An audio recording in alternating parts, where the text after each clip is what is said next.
ശ്രീ ഗുരുഭ്യോ നമ. വൃത്തത്തിലെ ശൂന്യത 7/8/2025. ഏകാഗ്രത. എല്ലാവരും എപ്പോഴും കേൾക്കുന്ന വാക്കാണത്. കൂടുതലും പഠനകാലത്ത് മാതാപിതാക്കളും അധ്യാപകരും നിരന്തരം ഉപയോഗിക്കുന്ന പദം ഏകാഗ്രത. പക്ഷേ എന്തിനാണ് ഏകാഗ്രത എന്ന് ചിന്തിച്ചിട്ടുണ്ടോ? എന്തിന് ഞാൻ ഏകാഗ്രനാകണം? എന്തിനോടാണ് ഞാൻ ഏകാഗ്രത കാട്ടേണ്ടത്? അതിലൂടെ ഞാൻ എന്താണ് ചെയ്യുന്നത്?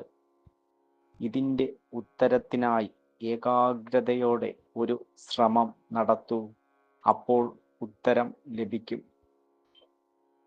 ഇങ്ങനെ പറയുമ്പോൾ നമുക്ക് തോന്നാം, ഇത് പറയാതെ തന്നെ അറിയാമല്ലോ. ഏകാഗ്രതയോടെ ചിന്തിച്ചാൽ ഉത്തരം കിട്ടുമെന്ന്. ഏകാഗ്രതയെ ഉപയോഗിച്ചാൽ നിങ്ങൾക്ക് ഉത്തരം പറയുവാൻ സാധിക്കുമായിരിക്കാം. പക്ഷേ നിങ്ങൾ എപ്പോഴെങ്കിലും ഏകാഗ്രതയെ കണ്ടിട്ടുണ്ടോ? എപ്പോഴെങ്കിലും ഏകാഗ്രതയെ മനസ്സിലാക്കിയിട്ടുണ്ടോ? ഉണ്ടാവില്ല.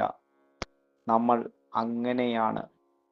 എല്ലാം ഉപയോഗിക്കും, പക്ഷേ അതിനെ നിരീക്ഷിക്കുകയോ മനസ്സിലാക്കുകയോ ചെയ്യില്ല.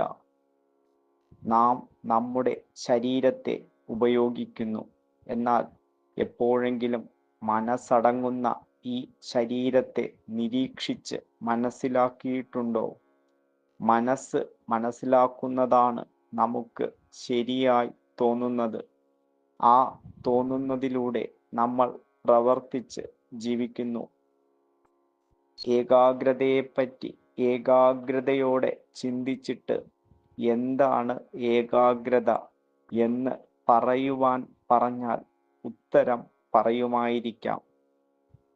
എന്നാൽ ആ ഉത്തരത്തോടെ ഏകാഗ്രതയെ മനസ്സിലാവില്ല. അവിടെ മനസ്സിലാവുന്നത് ഏകാഗ്രതയുടെ പ്രവർത്തനം മാത്രമാണ്. എന്നാൽ ഏകാഗ്രത പ്രവർത്തിച്ചത് എങ്ങനെയാണ്? ഏകാഗ്രത പ്രവർത്തിക്കുമ്പോൾ അവിടെ സംഭവിക്കുന്നത് എന്താണ്? ഇതെല്ലാം നാം എങ്ങനെ അറിയും? അതറിയേണ്ടയോ? നമ്മുടെ വീട്ടിൽ ഒരു ജോലിക്കാരനെ വച്ചാലും പറഞ്ഞ പ്രകാരമാണോ പണിയെടുക്കുന്നത് എന്നറിയുവാൻ നമ്മൾ നിരീക്ഷിക്കാറില്ലേ? അദ്ദേഹം ശരിയായി പണിയെടുത്താലും സമയബന്ധിതമായി പണിയെടുക്കുന്നുണ്ടോ, അല്ലെങ്കിൽ എന്താണ് ചെയ്യുന്നത് എന്ന് നമ്മൾ നിരീക്ഷിക്കില്ലേ? അതുപോലെ നമുക്ക് വേണ്ടി പണി ചെയ്യുന്ന ഏകാഗ്രതയെ നമ്മൾ എന്തേ നിരീക്ഷിക്കുന്നില്ല? അല്ലെങ്കിൽ എന്തേ നിരീക്ഷിച്ചില്ല? അതവിടെ നിൽക്കട്ടെ.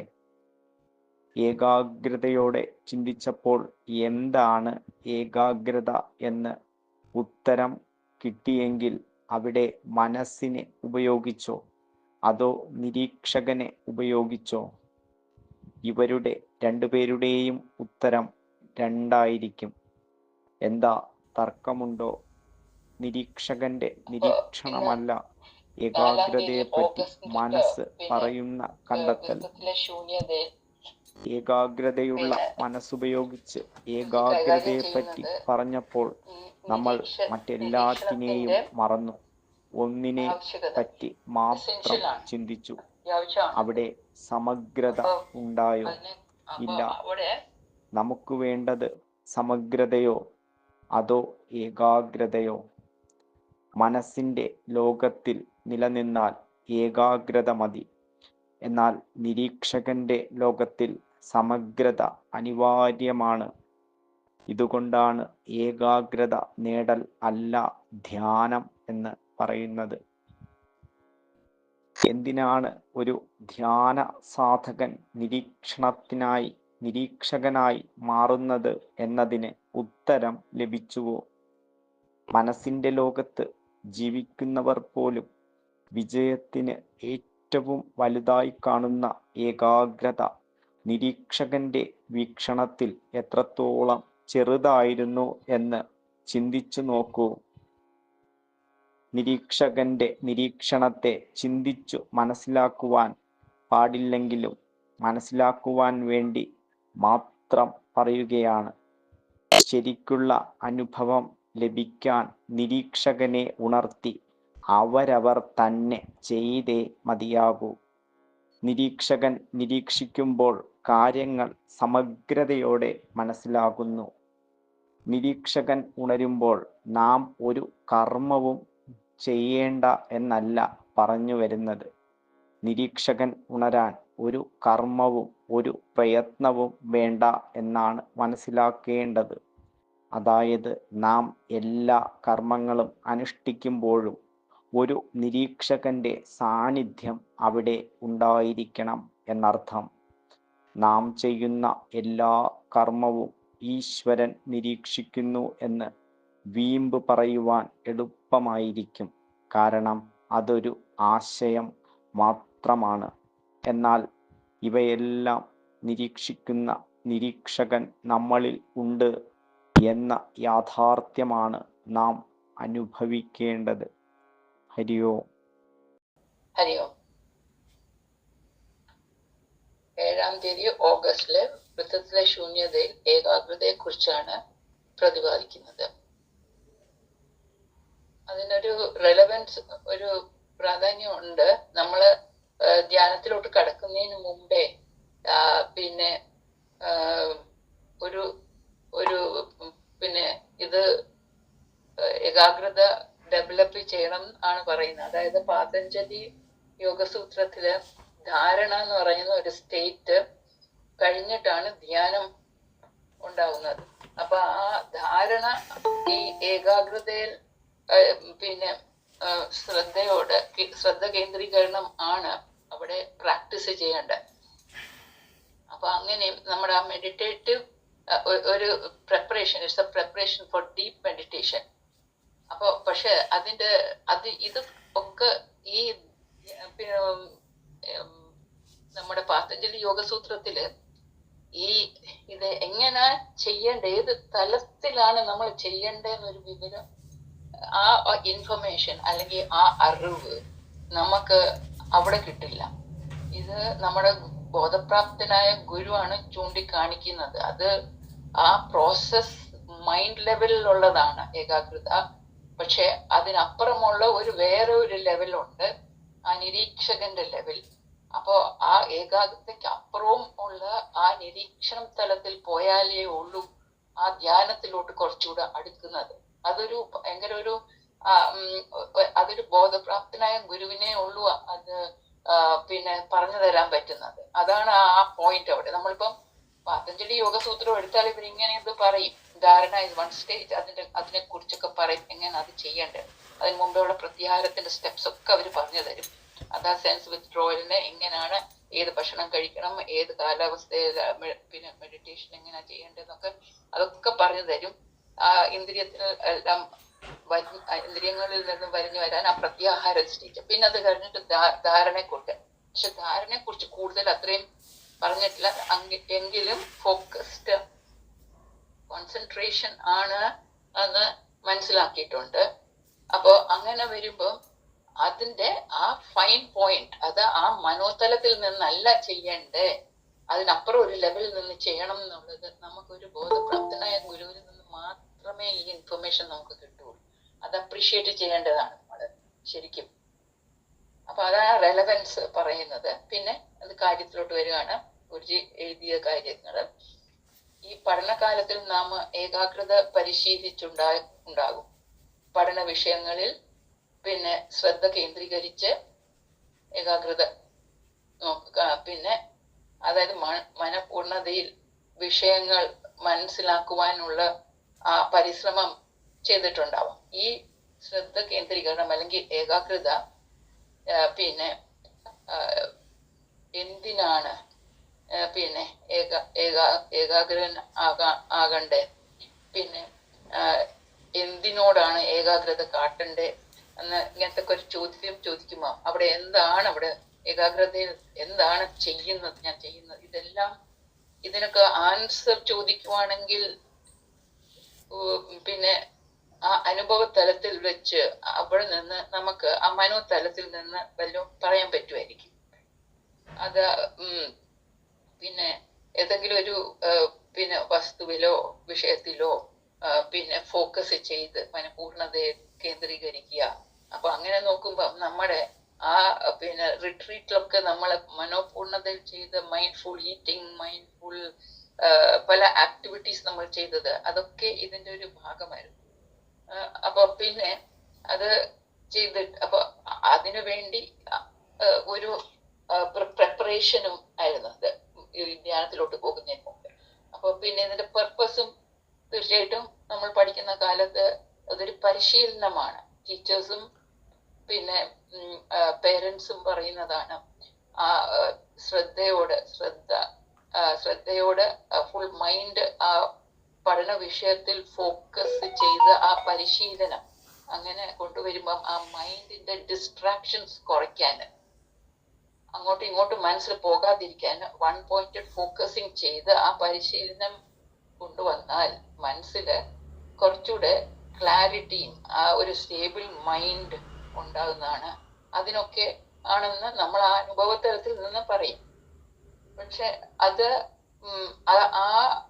ആ പിന്നെ ആ തരത്തിലുള്ള അറിവുകളിൽ നിന്ന് നമ്മൾ മനസ്സിലാക്കിയിരിക്കുന്ന ഏകാഗ്രതയെ കുറിച്ച് അതിനും ഒരു പരിമിതി ഉണ്ടാവും. പിന്നെ നമ്മള് ഏകാഗ്രതയെ ഗുരുജി ആ ഫസ്റ്റ് പാരഗ്രാഫിൽ ചോദിക്കുന്നുണ്ട്, എപ്പോഴെങ്കിലും നമ്മൾ ഏകാഗ്രതയെ കണ്ടിട്ടുണ്ടോ, മനസ്സിലാക്കിയിട്ടുണ്ടോ? ഇത് ഈ ഒരു ലെവലിൽ നമ്മുടെ ലിമിറ്റഡ് നോളജ് നമുക്ക് എന്താണോ കിട്ടിയത് കണ്ടീഷൻ മൈൻഡ് ലെവലിൽ നിന്നുള്ളതേ നമുക്ക് പറയാൻ പറ്റുള്ളൂ. At the most if you go to the Google you will get some information, അത്രയും നമുക്ക് കിട്ടുള്ളൂ, കേട്ടറിവ്. പക്ഷെ എത്രത്തോളം ആ പെർഫെക്റ്റ് ആയിട്ടാണ് നമ്മളത് ചെയ്യുന്നതെന്ന് ഒരു കാര്യം, അതിൽ ഒരു പൂർണ്ണതയില്ല. പിന്നെ പൂർണ്ണമായിട്ടും നമുക്ക് അത് മനസ്സിലായി കാണത്തില്ല. കാരണം നമ്മളുടെ ഗുരുജി പോയിന്റ് ഔട്ട് ചെയ്യുന്നുണ്ട്, നമ്മുടെ ശരീരത്തെയും പിന്നെ മനസ്സിനെയും മനസ്സിലാക്കിയിട്ടില്ല. അപ്പോൾ ഈ സൂക്ഷ്മമായ ഒരു തലം അത് പിന്നെ നമുക്ക് ചെയ്യാൻ പറ്റുമോ? ശരിയായിട്ട് തോന്നും, മനോതലത്തിൽ നിന്ന് നമുക്ക് തോന്നും. പക്ഷെ അത് പൂർണ്ണ തലത്തിലുള്ള മനസ്സിലാക്കലല്ല ഏകാഗ്രതയെ കുറിച്ച്. അപ്പോ അത് മാത്രമല്ല, ഈ മനോതലത്തിൽ നിന്ന് ഈ ഏകാഗ്രത എന്താണെന്ന് മനസ്സിലാക്കുക ആണെങ്കിൽ അത് പൂർണ്ണമാവൂല. പിന്നെ അത് ഗുരു പറയുന്നുണ്ട്, അതിനെ കുറിച്ച് അതിലെ പ്രവർത്തനത്തിനെ കുറിച്ചാണ് അവിടെ പറയുന്നത്. അപ്പൊ നമുക്കത് അവിടെ എന്താ സംഭവിക്കുന്നതെന്ന് നമുക്ക് അറിയില്ല. മനോതലത്തിൽ എന്തോ ഗ്രഹിക്കുന്നു, പിന്നെ അപ്പൊ ആ മനോതലത്തിൽ ഗ്രഹിക്കുന്നത് ഏതൊരു തലത്തിൽ നിന്നാണ്, മനോതലത്തിൽ നിന്ന് തന്നെയാണോ ആ ഒരു കാര്യമൊന്നും നമുക്ക് ശരിക്കറിയില്ല. അല്ലെങ്കിൽ കുറച്ചുകൂടെ ഒരു ഉന്നത ബുദ്ധിതലത്തിൽ നിന്നാണോ ആ ഒരു കാര്യമൊന്നും നമുക്കറിയില്ല.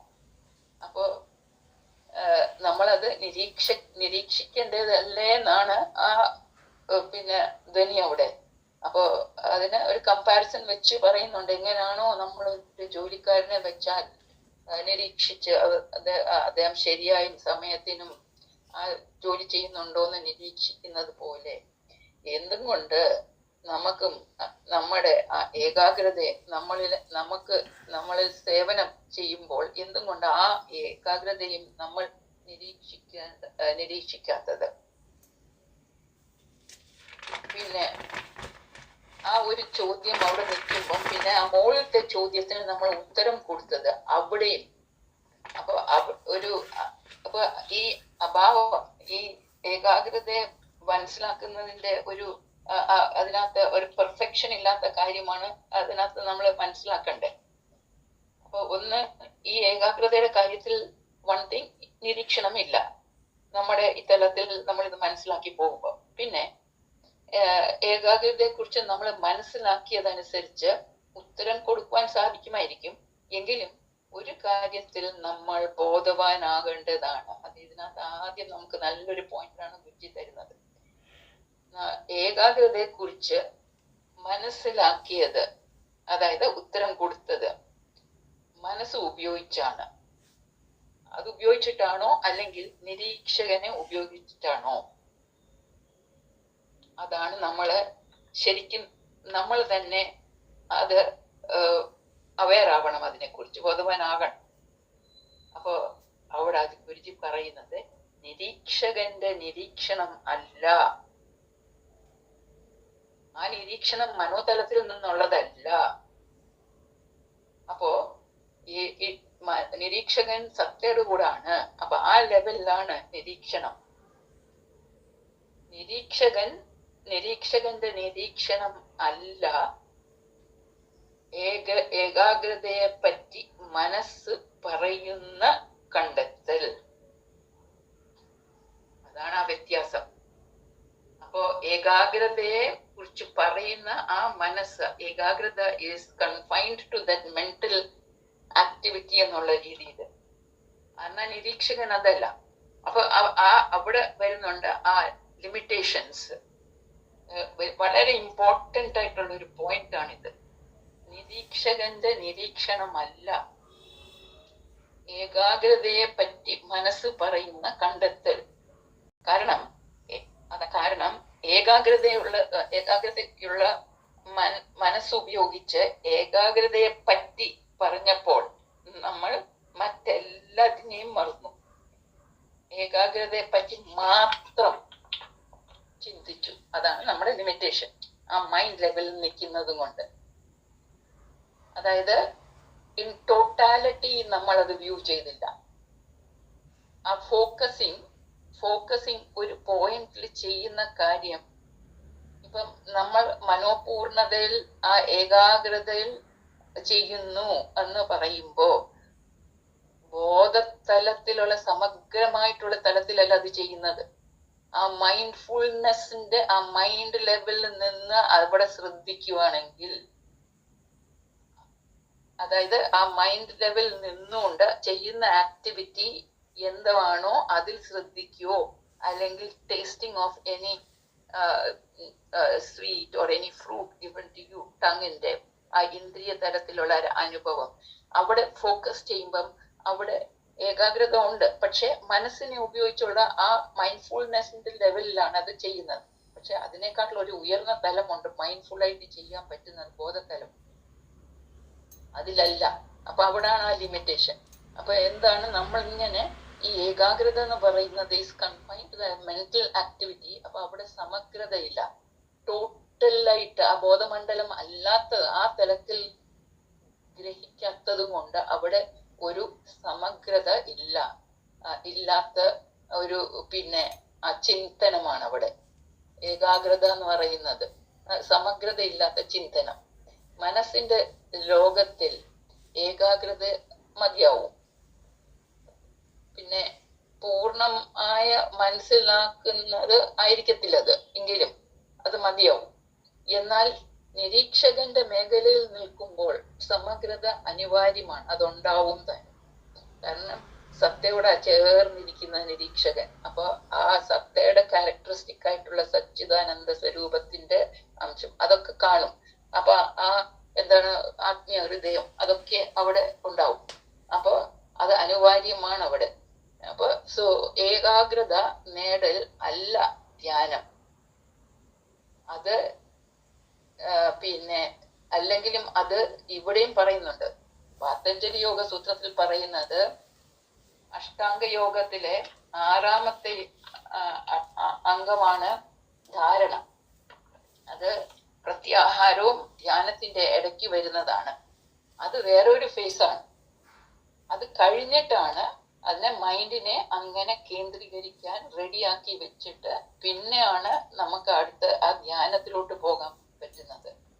അപ്പോ ഇവിടെ ഒരു ഏകാഗ്രത എന്ന് പറയുമ്പോൾ അവിടെ ഒരു ഡൂവർഷിപ്പ് ഉണ്ട്. അഹം എന്നുള്ള രീതിയിൽ അവിടെ ഒരു പാർട്ടിസിപ്പേഷൻ ഉണ്ട്, അഹംബോധം ഉണ്ട് അവിടെ.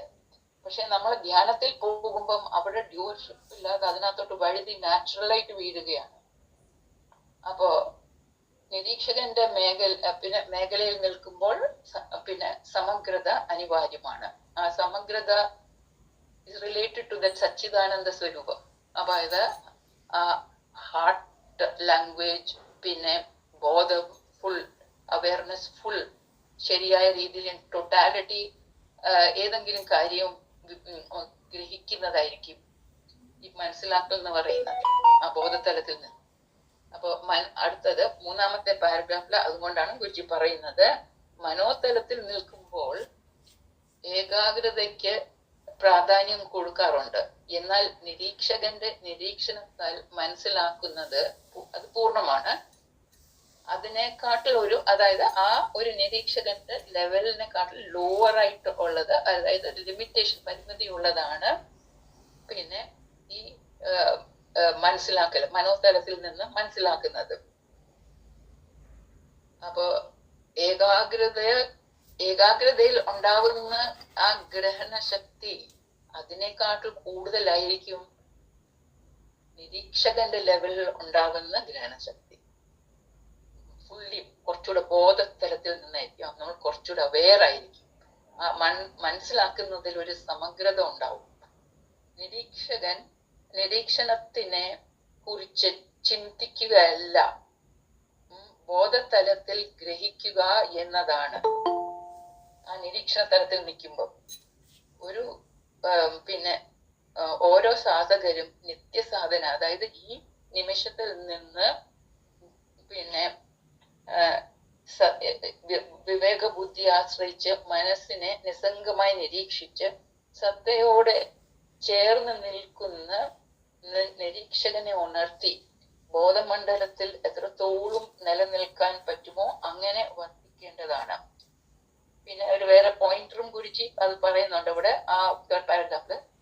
നിരീക്ഷകൻ നിരീക്ഷിക്കുമ്പോൾ കാര്യങ്ങൾ സമഗ്രതയോടെ ഗ്രഹിക്കുന്നു, അതായത് പൂർണ്ണ ബോധത്തോടെ ഗ്രഹിക്കുന്നു. അപ്പൊ അതിനകത്ത് നമ്മൾ മനസ്സിലാക്കണ്ടേ, വേറെ നമുക്കൊരു അനുഭവവും ഉണ്ട്. നമ്മുടെ ഗുരുജിയുടെ അടുത്ത് പോയി ധ്യാന ക്യാമ്പിൽ നമ്മൾ പാർട്ടിസിപ്പേറ്റ് ചെയ്യുമ്പോൾ ധ്യാനത്തിലോട്ട് നമ്മൾ അറിയാം, നിരീക്ഷകന്റെ ലെവലിലോട്ട് പോകുന്നുണ്ട്. ബോധത്തോടെ ആണോ എന്തോ, പക്ഷെ ഉണ്ട്, എന്തോ അവിടെ ഉണ്ട്, അതിന്റെ എവിഡൻസ് ഉണ്ട് നമുക്ക്. അപ്പം ധ്യാനത്തിലോട്ട് അനായാസേന നമ്മൾ ഈ ക്യാമ്പിലൊക്കെ പോകുമ്പോൾ നമ്മൾ ധ്യാനത്തിൽ അനായാസേന ഗുരുവിന്റെ ആ കൃപയാൽ അനായാസേന വഴുതി വീഴുന്നതാണ്. ബോധത്തോടെയാണ് നമ്മൾ അത് സംഭവിക്കുന്നത്. ആ പൂർണ്ണ ബോധത്തിൽ വഴുതി വീഴുമ്പോൾ ആണ് ആ പിന്നെ സത്തയോട് ചേർന്നിരിക്കുമ്പം ആ ആനന്ദത്തിൽ ലയിക്കുന്നത്. അതിന്റെ ഒരു തുടക്കം പോലെ, ലിറ്റിൽ ബിറ്റ് അതിന്റെ ഒരു പ്രിലിമിനറി സ്റ്റേജ് പോലെ അതിലോട്ട് പോകുന്നുണ്ട്. അതായത് അവിടെ കർത്തൃത്വ ബോധമൊന്നുമില്ല, ചിന്തയോ ഒന്നുമില്ല, അല്ലാത്തൊരവസ്ഥയിൽ നിലനിൽക്കുന്നത്. അപ്പൊ അങ്ങനെ നമുക്ക് ആ എക്സ്പീരിയൻസ് ഉണ്ട്. അപ്പൊ ആ ഒരു തലത്തിൽ നിന്ന് വേണം ഈ ഏകാഗ്രതയെ കുറിച്ചുള്ളതും നമ്മൾ ഏകാഗ്രതമായിട്ടിരിക്കുന്ന അതും നമ്മൾ നിരീക്ഷിക്കേണ്ടതാണ്. നിരീക്ഷകന്റെ സന്നിധിയിൽ കർമ്മങ്ങളിൽ ഏർപ്പെടുമ്പോൾ പ്രയത്നരഹിതമായി അനുഷ്ഠിക്കാൻ സാധിക്കുന്നത് അനുഭവപ്പെടും. നമ്മളവിടെ ഇല്ലാത്തതുപോലെ, ഒരു സെൻസ് ഓഫ് ഡൂവർഷിപ്പ് ഇല്ലാത്തതുപോലെ നിരീക്ഷകന്റെ തലത്തിൽ നിന്ന് കർമ്മങ്ങൾ അനുഷ്ഠിക്കേണ്ടത് പിന്നെ അനുഷ്ഠിക്കേണ്ടതാണ്. നിരീക്ഷകന്റെ നിരീക്ഷണം നമ്മളിൽ സദാ ഉണ്ട് എന്ന് അനുഭവിച്ചറിയാൻ സാധകർക്ക് സംജാതമാകട്ടെ എന്ന് പ്രാർത്ഥിച്ചുകൊണ്ട് നിർത്തുന്നു. ഹരി ഓം. ഹരി ഓം. ഇപ്പം ഒരു വിഷയത്തെക്കുറിച്ചോ അല്ലെങ്കിൽ ഒരു വ്യക്തിയെക്കുറിച്ചോ അല്ലെങ്കിൽ സമൂഹത്തെക്കുറിച്ചോ അല്ലെങ്കിൽ നമ്മളെ തന്നെയോ മനസ്സിലാക്കിയിട്ടുണ്ടോ എന്ന് നമ്മളോട് ചോദിച്ചാൽ എന്തുത്തരം പറയും നമ്മൾ? യഥാർത്ഥത്തിൽ നമ്മൾ ശരിയായ രീതിയിൽ മനസ്സിലാക്കിയിട്ടില്ല എന്ന് പറയേണ്ടി വരും. അപ്പം ഏതിനെയെങ്കിലും കുറിച്ച് ഒരു ആഴത്തിൽ അല്ലെങ്കിൽ ഏകാഗ്രതയോടുകൂടി പഠനം ചെയ്താൽ അതിൻ്റെ ഉത്തരം നമുക്ക് ലഭിക്കും. അത് തീർച്ചയാണ്. അത് ഒരു രീതിയിൽ ശരിയാണ്. പഠിത്തത്തിൽ ഏകാഗ്രത പുലർത്തിയാൽ ഉന്നത വിജയം കിട്ടും എന്ന് ടീച്ചേഴ്സ് എല്ലാം പറയും. ഇപ്പം ജോലിയിൽ ഏകാഗ്രതയോടെ ചെയ്താൽ ഉയർന്ന സ്ഥാനങ്ങളിലെത്താം. സമൂഹത്തിൽ അതുപോലെ എല്ലാ കാര്യങ്ങളും ചെയ്ത് നിന്നാൽ ആ ഒരു അറിയപ്പെടുന്ന വ്യക്തിയായിട്ട് മാറാം.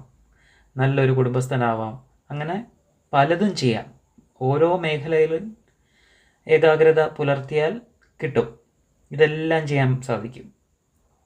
എന്നാൽ ഈ കോൺസെൻട്രേഷൻ അല്ലെങ്കിൽ ഏകാഗ്രത എന്ന് പറയുന്നത് ഈ പ്രവർത്തനങ്ങൾക്ക് വേണ്ടി മാത്രമാണോ ഉപയോഗിക്കേണ്ടത്?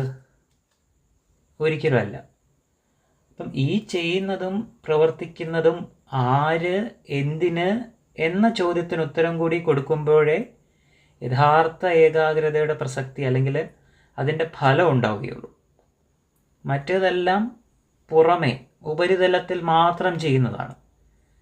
ആ കോൺസെൻട്രേഷൻ എന്ന് പറയുന്നതായിക്കോട്ടെ, എന്തോ ആയിക്കോട്ടെ, അതെല്ലാം പുറമേക്ക് മാത്രമാണ്, ഉള്ളിലേക്ക് പോകുന്നില്ല, അതിൻ്റെ യഥാർത്ഥ ഫലം കിട്ടുന്നില്ല.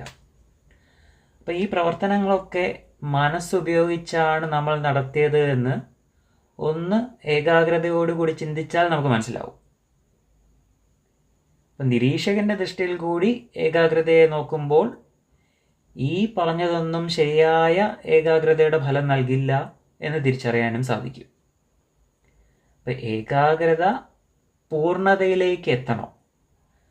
അതിന് നിരീക്ഷണം അനിവാര്യമാണ്. നിരീക്ഷണത്തിലൂടെ നമ്മൾ നമ്മുടെ കർമ്മങ്ങളെ സമഗ്രമായിട്ട് തിരിച്ചറിയുകയാണ് ചെയ്യുന്നത്. നിരീക്ഷണത്തിലൂടെ പൂർണ്ണതയിൽ കാണാൻ സാധിക്കുന്നു. അതിനെ എന്ത് കർമ്മം ചെയ്താലും അതിൻ്റെ ഉദ്ദേശശുദ്ധി എന്താണ്, എന്തിനാണ് ഈ കർമ്മം നമ്മൾ ചെയ്യുന്നത്, അതെല്ലാം നമുക്ക് അറിയാൻ സാധിക്കും. ധ്യാനാത്മക മനസ്സിൽ നിലനിൽക്കാൻ സാധിക്കും. ഏകാഗ്രത ധ്യാനാത്മക മനസ്സിനെ സൃഷ്ടിക്കുന്നില്ല. നിരീക്ഷണമാണ് ധ്യാനാത്മക മനസ്സിനെ സൃഷ്ടിക്കുന്നത്. ആ നിരീക്ഷണത്തിലൂടെ പോയാൽ മാത്രമേ ആ ഒരു മനോതലത്തിൽ എത്തിപ്പെടാനും സാധിക്കുകയുള്ളൂ. മനസ്സിനോടൊപ്പം ജീവിക്കുമ്പോഴോ നമ്മൾ ഏകാഗ്രതയിലായിരിക്കാൻ ജീവിക്കാൻ ശ്രമിക്കുന്നത് ഭൗതിക നേട്ടത്തിന് വേണ്ടി, സ്വാർത്ഥ നേട്ടത്തിന് വേണ്ടി മാത്രം. അതിനുവേണ്ടി മാത്രമാണ് ഈ ഏകാഗ്രത ഉപയോഗിക്കുന്നത്.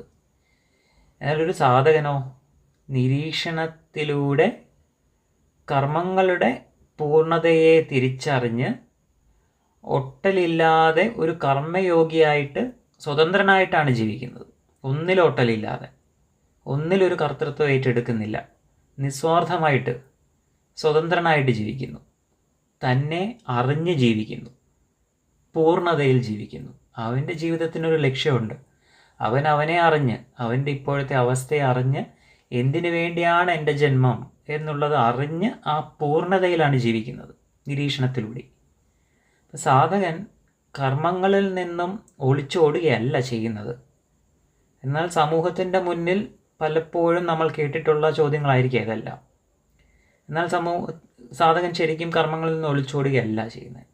തൻ്റെ ജീവിത ലക്ഷ്യത്തെ തിരിച്ചറിഞ്ഞ സാധകൻ എന്ത് ചെയ്യുന്നു? തൻ്റെ കർമ്മങ്ങളിലൂടെ, കർമ്മയോഗത്തിലൂടെ കർമ്മബന്ധനങ്ങളെ കുറച്ച് ഒട്ടലില്ലാതെ ആ നിരീക്ഷകനോടൊപ്പം ജീവിക്കുകയാണ്. അവിടെ മനസ്സിൻ്റെ സങ്കല്പങ്ങൾക്കോ ആശയങ്ങൾക്കോ ആദർശങ്ങൾക്കോ പ്രസക്തിയില്ല എന്നുള്ളതാണ് സത്യം. ഈ നിമിഷത്തിലെ സത്യത്തെ തിരിച്ചറിഞ്ഞ്, നമ്മളെ പൂർണ്ണമായിട്ട് തിരിച്ചറിഞ്ഞ് പൂർണ്ണതയോടെ ജീവിക്കുകയാണ് ചെയ്യുന്നത് ഓരോ സാധകനും. ഹരി ഓം, ഹരി ഓം, ഹരി ഓം.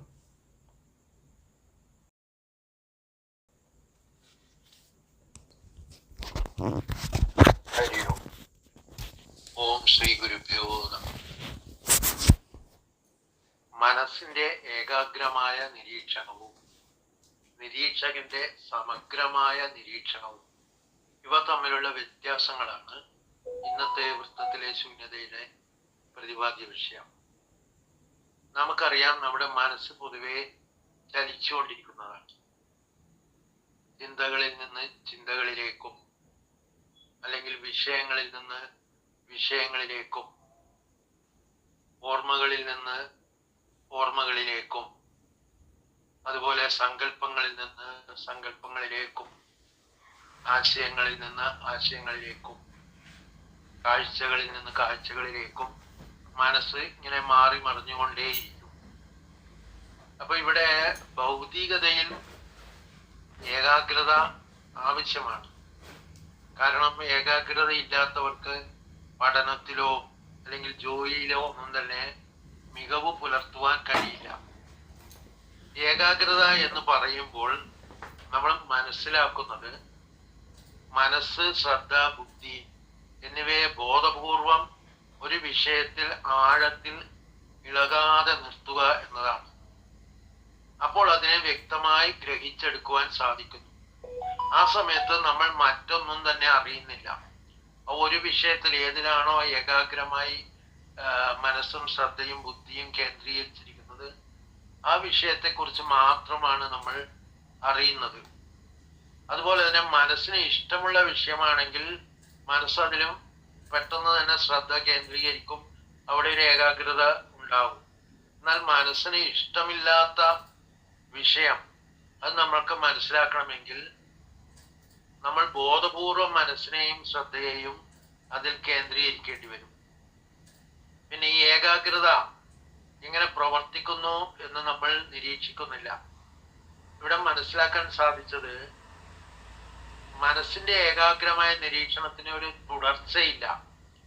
ഭൗതിക തലത്തിൽ നമ്മളൊരു പർപ്പസ്, ഒരു ലക്ഷ്യത്തിന് വേണ്ടിയായിരിക്കും.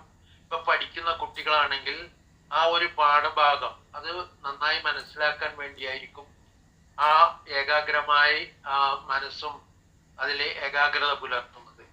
അത് കഴിഞ്ഞാൽ അവിടെ ആ ഏകാഗ്രത നിൽക്കുന്നു, ഏകാഗ്രമായ നിരീക്ഷണം അവിടെ നടക്കുന്നില്ല.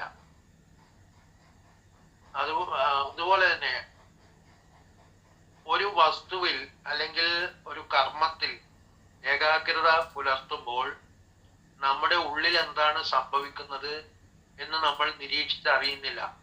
കാരണം നമ്മൾ മനോതലത്തിലാണ് നിൽക്കുന്നത്. അപ്പൊ ആ മനസ്സ് ഒരു കാര്യത്തിൽ ശ്രദ്ധ കേന്ദ്രീകരിക്കുമ്പോൾ മറ്റുള്ള കാര്യങ്ങൾ എന്താണെന്ന് സംഭവിക്കുന്നത് എന്താണെന്ന് അറിയില്ല. അപ്പോൾ ഏകാഗ്രതയെ കുറിച്ച് പോലും നമ്മൾ ഏകാഗ്രമായിട്ട് ഒരു കാര്യം ചെയ്യുമ്പോഴും ആ ഏകാഗ്രതയെ എങ്ങനെ അവിടെ സംഭവിക്കുന്നു എന്നുള്ളത് നമ്മൾ നിരീക്ഷിച്ചറിയുന്നില്ല. പിന്നെ ഇവിടെ ഗുരുജി ഒരു ഉദാഹരണമായിട്ട് നമ്മുടെ ശരീരത്തെ നിരീക്ഷിക്കുന്നതിനെ പറ്റി സൂചിപ്പിക്കുന്നു. നമ്മുടെ ശരീരത്തെ പോലും നമ്മൾ മനസ്സിലാക്കുന്നത് മനസ്സുപയോഗിച്ചാണ്. ശരീരത്തെ അറിയുവാൻ മനസ്സ് നമ്മളെ കണ്ണാടിയുടെ മുന്നിൽ കൊണ്ടുപോയി നിർത്തും. എന്നിട്ട് സൗന്ദര്യം കൂട്ടുവാനുള്ള ഉപായങ്ങൾ പറഞ്ഞു തരും. അതിൽ കൂടുതലൊന്നും ശരീരത്തെ കുറിച്ച് മനസ്സിന് അറിയേണ്ടതില്ല. ഈ ശരീരം എങ്ങനെ ഉണ്ടായി എന്നത് മനസ്സ് ചിന്തിക്കുവാനോ നിരീക്ഷിച്ചറിയുവാനോ താല്പര്യം കാണിക്കുന്നില്ല. വാസ്തവത്തിൽ നമ്മുടെ ശരീരത്തിൽ നമ്മുടേതെന്ന് പറയാൻ എന്താണ് ഉള്ളത്? ശരിക്കും ആഴത്തിൽ നോക്കി ചിന്തിച്ചാൽ ഒന്നുമില്ല എന്ന് കാണാം. കാരണം മാതാപിതാക്കളുടെ ബീജങ്ങൾ സംയോജിച്ച് ഭ്രൂണം എന്ന ഒരു ഏകകോശമുണ്ടായി. അത് നമ്മൾ സൃഷ്ടിച്ചതല്ല. പിന്നീട് അത് അമ്മയിൽ നിന്നും അന്നം സ്വീകരിച്ച് വളർന്നു വലുതായി. പിറന്നു വീണപ്പോഴും അമ്മയുടെ മുലപ്പാൽ മാത്രമാണ് ആഹാരം. പിന്നീട് പ്രകൃതി നൽകിയ ഭക്ഷണം, വെള്ളം, വായു എന്നിവ സ്വീകരിച്ച് വളരുന്നു. ശരീരത്തിൽ നമ്മൾ അറിയാതെ ഉൽപ്പാദിപ്പിക്കുന്ന ആ അഗ്നിതത്വം ഭക്ഷണങ്ങളെ ദഹിപ്പിക്കുന്നു. നമ്മുടെ ശരീരത്തിന് യഥേഷ്ടം സഞ്ചരിക്കുവാനുള്ള സ്പേസ്, ഇടം, അത് ആകാശം നൽകുന്നു. അങ്ങനെ നോക്കുവാണെങ്കിൽ ആ പഞ്ചഭൂതങ്ങൾ കൊണ്ട് നിർമ്മിക്കപ്പെട്ട ഈ ശരീരത്തിൽ നമ്മൾ സൃഷ്ടിച്ചതായ ഒന്നുമില്ല, എന്നിട്ടും നമ്മൾ നമ്മുടെ ശരീരം എന്ന് പറയുന്നു. അത് ശരിയാണോ എന്ന് നമ്മൾ ചിന്തിക്കേണ്ടതാണ്. കാരണം നമ്മുടേതായിട്ട് അവിടെ ഒന്നുമില്ല, എല്ലാം മാതാപിതാക്കളിൽ നിന്നും അതുപോലെ പ്രകൃതിയിൽ നിന്നും വന്നു ചേർന്നിട്ടുള്ളതാണ്. അതുപോലെ തന്നെ നമ്മളിൽ ശ്വസനം നടത്തുന്നത് ആരാണ് എന്ന് ചോദിച്ചാൽ നമ്മൾക്ക് ഉത്തരമില്ല. ഈ ശരീരം ശ്വസനത്തിലുള്ള ഒരു ഉപാധി മാത്രമാണെന്ന് പറയാം. അതുപോലെ പ്രാണൻ എന്താണ്, ജീവൻ എന്താണ് എന്നൊന്നും മനസ്സ് നിരീക്ഷിക്കുന്നില്ല. ഗുരുജി ഇവിടെ ശരീരത്തിനെ നിരീക്ഷിക്കുന്നതിനെ കുറിച്ച് ഒരു ഉദാഹരണം കാണിച്ചത് കൊണ്ട് മാത്രമാണ് ഇത്രയും പറഞ്ഞത്. അതുപോലെ തന്നെ ഗുരുജി മുൻപ് ഒരു സത്സംഗത്തിൽ പറഞ്ഞതുപോലെ നമ്മൾ ആകെ സൃഷ്ടിക്കുന്നത് നമ്മുടെ അഹം മാത്രമാണ്. അതാണെങ്കിൽ ഒരു സാധകന് ഏറ്റവും ദോഷകരം ആയിട്ടുള്ളത്. മനസ്സ് ഒന്നിനെ നിരീക്ഷിക്കുമ്പോൾ മറ്റുള്ളവയെ മറക്കുന്നു. കാരണം മനസ്സിന്റെ പരിമിതിയിൽ നിൽക്കുമ്പോൾ അത് മാത്രമേ കഴിയൂ. മനസ്സിനെ ഏകാഗ്രതയിൽ നിർത്തുവാൻ തന്നെ പരിശീലനം ആവശ്യമാണ്. കാരണം മനസ്സൊരിക്കലും ഏകാഗ്രമായി നിൽക്കുന്നില്ല. അത് നേരത്തെ പറഞ്ഞതുപോലെ അങ്ങോട്ടും ഇങ്ങോട്ടും ചലിച്ചുകൊണ്ടിരിക്കുകയാണ്. അപ്പോൾ നമുക്ക് മനസ്സിനെ ഏകാഗ്രമാക്കണമെങ്കിൽ തന്നെ അവിടെ ഒരു പരിശീലനം ആവശ്യമാണ്. എന്നാൽ നിരീക്ഷകൻ സ്വാഭാവികതയിൽ സമഗ്രമായി എല്ലാം നിരീക്ഷിച്ചു കൊണ്ടിരിക്കുന്നു. ഭൗതികതയിൽ നടക്കുന്ന വ്യവഹാരങ്ങളിൽ ഏകാഗ്രത വളരെ പ്രധാനപ്പെട്ടതാണ് എന്ന് നേരത്തെ പറഞ്ഞു. എന്നാൽ ആത്മീയതയിൽ ഉന്നത ബോധതലത്തിൽ വർത്തിക്കുന്ന ഗുരുക്കന്മാർ നിരീക്ഷകനിലൂടെ കാര്യങ്ങളെ പൂർണ്ണതയോടെ മനസ്സിലാക്കുന്നു. കാരണം നിരീക്ഷകൻ സത്തയോട് ചേർന്ന് നിൽക്കുന്നു, സത്ത പൂർണ്ണതയാകുന്നു. ഇത് സാധ്യമാകണമെങ്കിൽ സാധകർ നിരീക്ഷകനെ ഉണർത്തി നിരീക്ഷണം തുടർന്നുകൊണ്ടേയിരിക്കണം. ആ ഒരു ബോധവികാസം നടന്നാൽ മാത്രമേ ഈ നിരീക്ഷകനെ നമുക്ക് അനുഭവിച്ച് അറിയാൻ പറ്റുകയുള്ളൂ. അപ്പൊ കാര്യങ്ങളെ ആഴത്തിൽ മനസ്സിലാക്കുവാൻ സഹായിക്കുന്നത് നിരീക്ഷകനാണ്. നിരീക്ഷകൻ ഉണരുവാൻ മനസ്സിനെ ഈ നിമിഷത്തിൽ നിർത്തിയാൽ മതി. മറ്റൊരു കർമ്മമോ പ്രയത്നമോ വേണ്ടതായിട്ട് ഇല്ല എന്നാണ് ഗുരുജി ഇവിടെ സൂചിപ്പിക്കുന്നത്. മനസ്സിനെ നിരീക്ഷിച്ച് നിശ്ചലമാക്കുക, അതാണ് നമ്മൾക്ക് ചെയ്യാൻ പറ്റുന്നത്. ഇനി മനസ്സിന്റെ ഏകാഗ്രതയോടെയുള്ള നിരീക്ഷണത്തിൽ അവിടെ മനസ്സ് പ്രവർത്തിക്കുന്നുണ്ട്. ഈ ഏകാഗ്രമായി നമ്മൾ ഒരു കാര്യം ചെയ്യുമ്പോൾ അവിടെ മനസ്സും ബുദ്ധിയും ശ്രദ്ധയും എല്ലാം ഒന്നിച്ച് വരുന്നു, അവിടെ മനസ്സ് പ്രവർത്തിക്കുന്നു.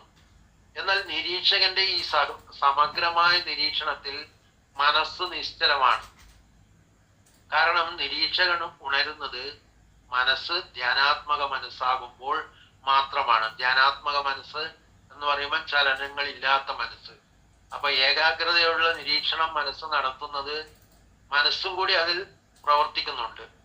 എന്നാൽ നിരീക്ഷകന്റെ ആ സാക്ഷിഭാവത്തിലുള്ള സമഗ്രമായ നിരീക്ഷണത്തിൽ മനസ്സ് നിശ്ചലമാണ്.